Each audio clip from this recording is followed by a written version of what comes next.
আবারও স্বাগত জানাই আপনাদের। এক্ষুনি যে ভিডিওটা করলাম এইটাই হচ্ছে তার সেই মোটরোলার ফোনটা। এইটা স্ক্রিন গার্ডটা মেরে নিয়েছি, 100 টাকা নিয়েছে। স্ক্রিন গার্ডটা মেরে নিয়েছি। এটা যেটা বলেছিলাম সেটা আমি ভুল খেয়াল করিনি, আমি ভেবেছি আমার এই স্যামসাংয়ের ফোনটাই, কিন্তু এইটা এই যে ফুল গ্লাসই কভার করেছে, এইরকম লুক লাগছে।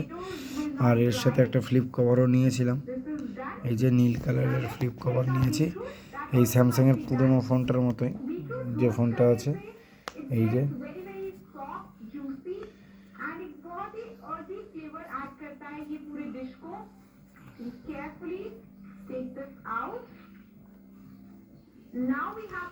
এই যে এইরকম ডিসপ্লে। দামটা একটু হয়তো বেশি নিয়েছে, 11,800 টাকা নিয়েছে। এটা ফ্লিপ কভারের সাথে গ্লাস ছিল না, ফ্লিপ এমনি। হ্যাঁ